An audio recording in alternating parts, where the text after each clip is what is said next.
Di video kali ini aku bakalan ngejelasin materi mengenai manajemen biaya pendidikan. Apa aja isi materi dari manajemen biaya pendidikan ini?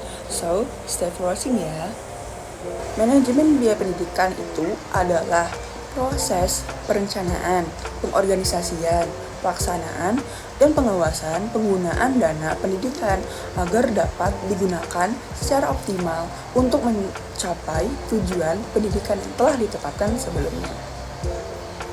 Materi selanjutnya adalah komponen biaya pendidikan. Nah, komponen biaya pendidikan itu ada 4. Yang ada biaya langsung, biaya tidak langsung, biaya investasi, dan biaya operasional. Nah, apa maksud dari biaya langsung?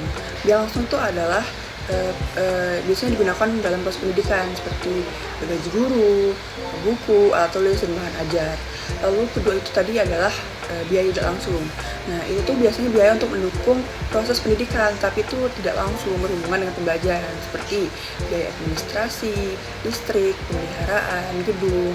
Lalu ada biaya investasi, yaitu biaya untuk pembangunan fasilitas laboratorium, perpustakaan, dan sarana lainnya. Nah, yang terakhir itu adalah biaya operasional. Nah, biaya itu biasanya dikeluarkan secara rutin seperti gaji, pemeliharaan sekolah, dan operasional harian. Sumber-sumber dana pendidikan biasanya berasal dari pemerintah, APBN atau APBD, lalu orang tua atau wali siswa seperti SPP dan sumbangan, lalu dari swasta ataupun donatur, ada juga dari badan usaha atau CSR, dan yang terakhir adalah hibah atau bantuan luar negeri. Prinsip manajemen biaya pendidikan. Pertama, efektivitas. Itu untuk memastikan dana yang digunakan benar-benar berdampak pada kualitas pendidikan. Kedua, efisiensi. Menggunakan sumber daya seminimal mungkin dengan hasil yang optimal. Ketiga, akuntabilitas, yaitu pengelolaan keuangan harus transparan dan dapat dipertanggungjawabkan. Yang terakhir, keadilan, yaitu memastikan distribusi dana merata sesuai dengan kebutuhan.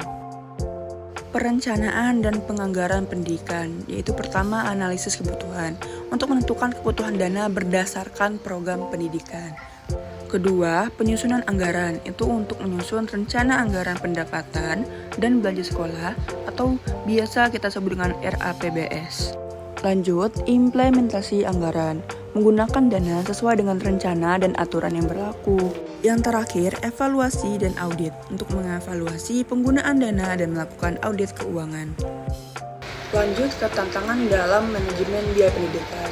Nah, ada banyak tantangan yang terjadi dalam manajemen biaya pendidikan ini, seperti keterbatasan dana dari pemerintah dan pihak swasta, juga ketidakseimbangan alokasi anggaran antara daerah, perkotaan, dan pedesaan.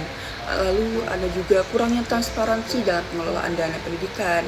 Jadi yang terakhir itu adalah inflasi yang dapat meningkatkan biaya operasional pendidikan. Strategi optimalisasi biaya pendidikan, yaitu meningkatkan efisiensi anggaran dengan perencanaan yang matang, lalu memanfaatkan teknologi untuk mengurangi biaya administrasi.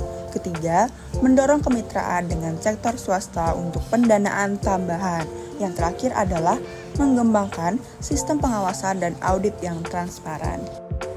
Itu saja video dapat saya sampaikan mengenai materi manajemen biaya pendidikan. Semoga bermanfaat. Terima kasih. See you.